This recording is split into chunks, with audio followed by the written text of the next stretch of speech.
For those of you who are really giant dopamine addicts and need like super crisp visuals, you're going to be quite disappointed because I'm on my laptop in Vegas and I don't exactly have the world's fanciest laptop camera. So video capture is going to be a little bit off. And it does look like I'm speaking to you from 1998.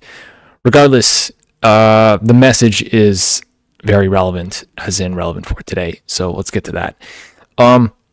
First off, before I begin, I just want to ask you guys if you could leave a comment below and let me know what stakes and what games you play, how long you've been playing for, and if it's live or online or a combination of both. I'd like to get to know my audience a bit and see who exactly I'm speaking to. I think there's a bit of a variety.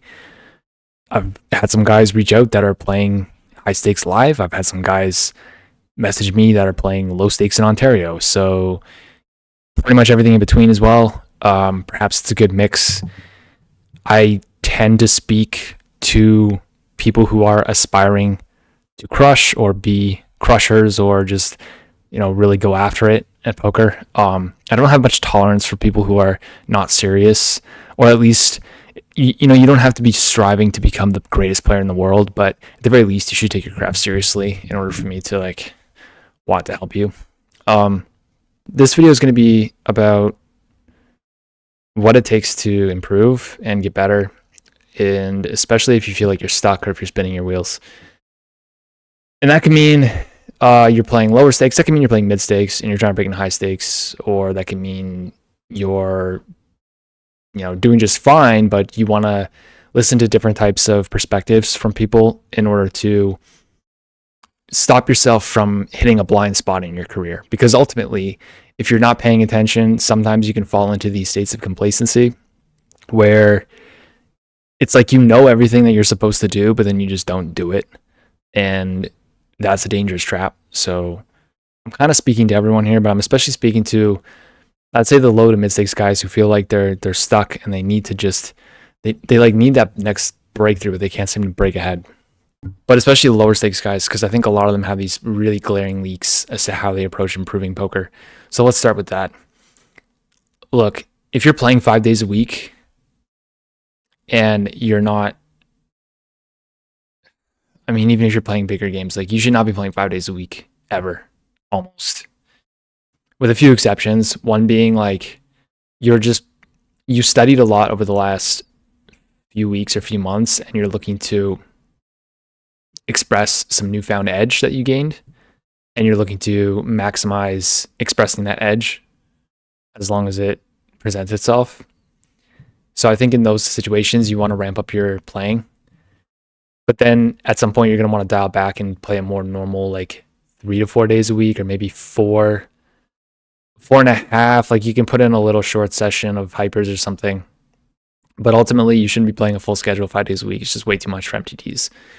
And cash games, of course, you can kind of skew this a bit. When I say a day, I mean a full schedule day, 6 to 7 hours plus, or 5 to 6 if that's your normal. But in cash, you could maybe put a 2 to 3 hour session in per day and then spend more of your time studying, which is a completely reasonable approach. But when it comes to MTTs, you generally are going to just be playing one day and then studying another day, and then you might have some review that day that you play, like doing seminars or something of that nature. So, look, if you've identified that you have a number of leaks to work on, and they're very core leaks, example, turn pro bet is too low, river pro bet is too low, turn barrel frequency is either low or the way that you build your ranges are messed up, fold to C bet is too high, 3-betting from the blinds is too low, 3-betting in position is too low, cold calling in position is too low, floating flops is too low. If those things, those really basic stats are just wrong, you need to stop playing poker for probably 3 to 4 weeks. And by stop, I mean maybe play once a week or twice a week max, but the rest of your time should be spent really, really, really working hard on getting a better understanding of how those core areas of the game work. And the only reason that you are playing at all during that time is your goal is to just apply the things that you've been learning over the last couple days to then be having them in your mind fresh for when you play, and then playing feels more like practice as opposed to grinding. There is really no shortcut to this. It seems like, I don't know what it is these days, but it seems like in 2025, people's attention spans just keep getting shorter and shorter and shorter and shorter and shorter, to the point where like everyone just wants a magic pill to like fix them for tomorrow, right? It's why you'll see people jump from product to product to product to product, and they just leap around, and then they put a half-ass effort into the thing that they get, and then when they don't get the result, they just try and look for a new thing again, and a new thing again, and a new thing again, and then finally they end up back where they started, which is nowhere, lost, and then maybe they give up. And that sucks, because I feel like sometimes people are misled in terms of what it takes to actually succeed at something.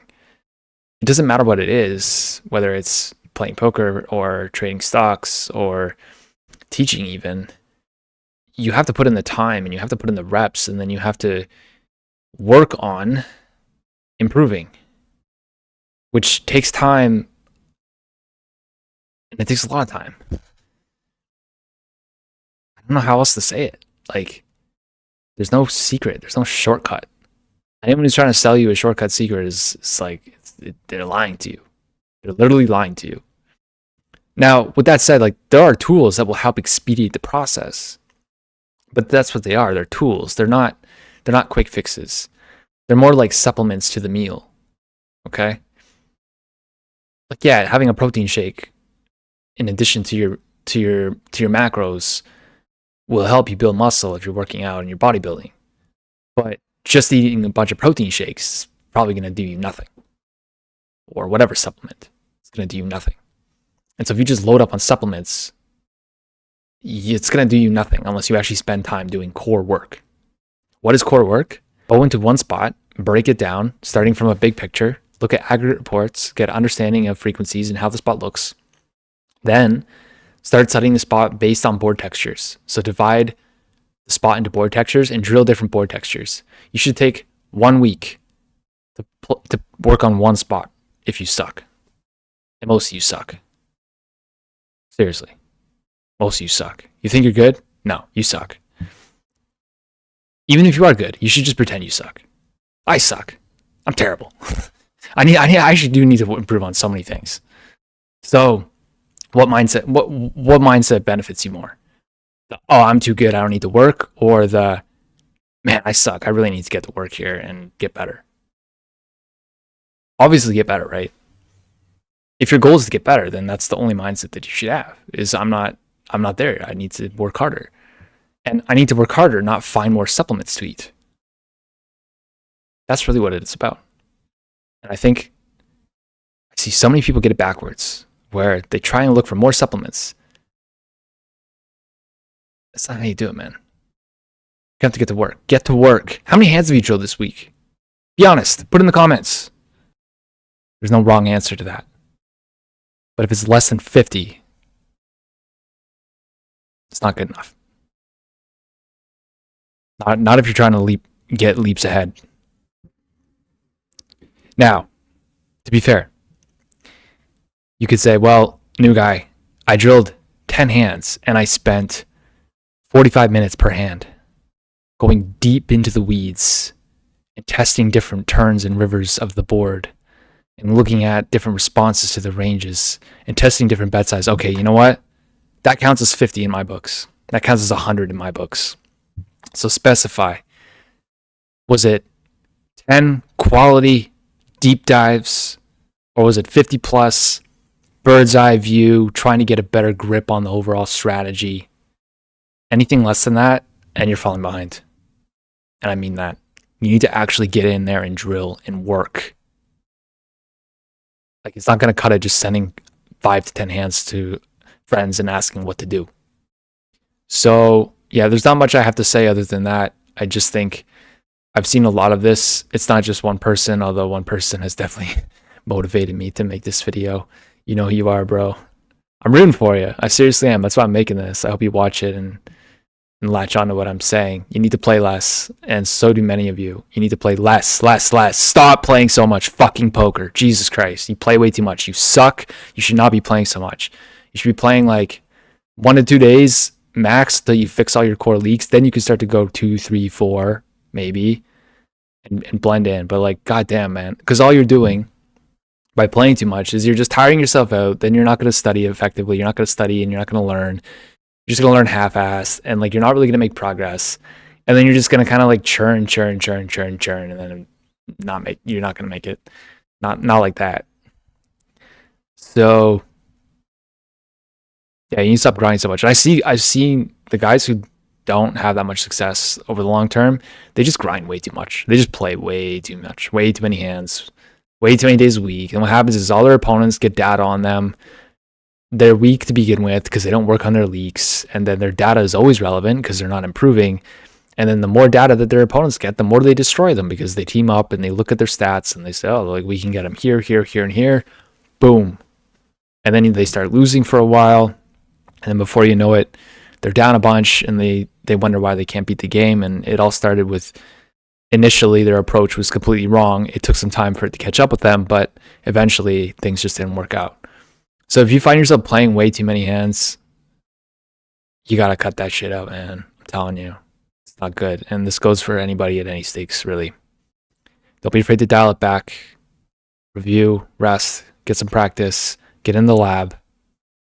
We all need to get in the lab, so let's do it. Commit to drilling 50 hands minimum this week. It should be like 50 a day average, but I mean, look, if you really want to move up to mid to high stakes, just copy what the guys who got there did, okay? They got there by just going deep into the weeds, and they got there by drilling a ton of hands, and they got there by studying in depth.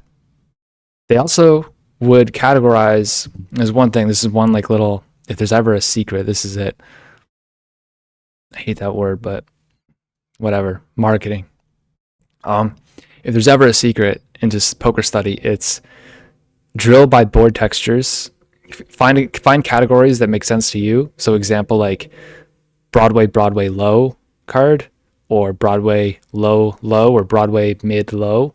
And separate those boards or group them together, ones that are similar, and then drill the hell out of those boards until you understand all the nuances of them. And then do like paired boards, like high, low, high, mid, connected, paired boards. And then do like made straight boards that are 10 and under or under 10. And then Broadway made straight boards and ace high boards with like low mid cards, and then ace high one Broadway card with lower mid. And just drill like that. And it's tedious and it takes a while, but that's the whole point. There's no fucking shortcuts. What did I tell you before, man? Come on. I just literally gave you the blueprint. All you have to do is actually commit and do the work. 90% of you won't do that, but the 10% that do, you're the gangster. And you are going to remove Piker from your prefix. But until then, Pikers, I will see you in the next one. Appreciate you. Good luck out there. I want you to make it, okay? Don't forget that. I'm harsh sometimes, but I want you guys to make it. All right? So we're going to do this. Let's go.